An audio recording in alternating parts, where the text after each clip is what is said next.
ভাবুন তো একবার, একটা বিমান আজ থেকে প্রায় ৩৭ বছর আগে উড়েছিল, কিন্তু সেই বিমান কখনো গন্তব্যে পৌঁছায়নি। সব যাত্রী, পাইলট সবাই নিখোঁজ। আর হঠাৎ একদিন একই বিমান আবার আকাশ থেকে নেমে এলো।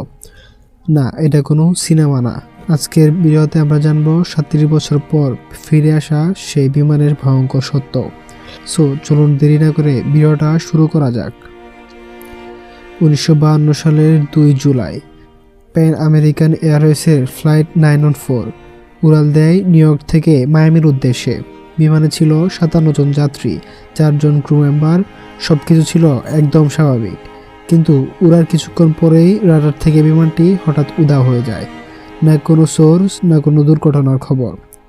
অনেক খোঁজাখুঁজির পর এই বিমানটিকে চিরতরে নিখোঁজ ঘোষণা করা হয়। তখনকার সময় গড়িয়ে যায় ১ বছর, ১০ বছর, ৩০ বছর। ঠিক ৩৭ বছর পর ১৯৫২ সালে ভেনেজুয়েলার কারাকাস বিমানবন্দরে হঠাৎ রাডারে একটি অচেনা বিমান ধরা পড়ে। কন্ট্রোল টাওয়ার অবাক, কারণ এই বিমানটা কোনো ফ্লাইট লিস্টে ছিল না। আর কীভাবেই বা থাকবে? প্রায় ৩৭ বছর আগের কাহিনী। আর সবচেয়ে ভয়ঙ্কর বিষয় হলো, বিমানের গায়ে লেখা ছিল প্যান অ্যাম ফ্লাইট ৯১৪, যেটা ৩৭ বছর আগে নিখোঁজ হয়েছিল। এয়ার ট্রাফিক কন্ট্রোল পাইলটকে জিজ্ঞেস করে, আপনি কোথা থেকে এসছেন? পাইলট উত্তর দেয়, নিউ ইয়র্ক থেকে, মায়ামির পথে। কন্ট্রোল টাওয়ার বলে, স্যার, এখন 1992 সাল।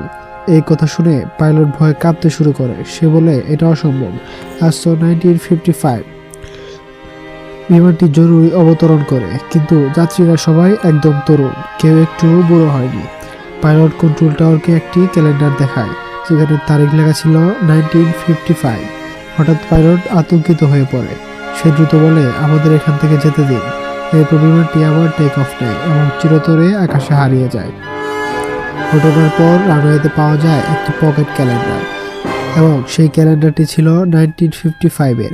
এই ক্যালেন্ডার নাকি আজও ভেনেজুয়েলার এক অ্যাভিয়েশন আর্কাইভে সংরক্ষিত। এখন প্রশ্ন হলো, এই ঘটনাটা কি সত্যি নাকি কোনো বানানো গল্প? অনেক গবেষক বলেন, এই কাহিনীর কোনো অফিসিয়াল অ্যাভিয়েশন রেকর্ড নেই, কিন্তু রহস্যপ্রেমীরা বলেন, সব সত্য কখনো রেকর্ডে আসে না। কেউ বলে বিমানটি হয়তো টাইম লুপে ঢুকে পড়েছিল। আকাশে দেখা কোনো স্পেস পোর্টাল বিমানটিকে অন্য সময়ে পাঠায়। সবটাই হয়তো একটি নিখুঁতভাবে বানানো গল্প। আজও প্রশ্ন থেকে যায়, সেই বিমানটা কোথায় গেল? যাত্রীরা কি এখনো সময়ের ফাঁদে আটকে আছে, নাকি আমাদের আকাশে লুকিয়ে আছে এমন রহস্য যা বিজ্ঞান আজও বুঝতে পারেনি? আপনি কি মনে করেন, এটা কি সত্যি টাইম ট্রাভেল, নাকি ইতিহাসের সবচেয়ে ভয়ঙ্কর রহস্যের গল্প? কমেন্টে আপনার মতামত জানাতে ভুলবেন না। ভিডিওটি ভালো লাগলে লাইক, কমেন্ট এবং সাবস্ক্রাইব করে আমাদের পাশে থাকবেন। আজকের ভিডিও এই পর্যন্তই। দেখা হচ্ছে পরবর্তী ভিডিও।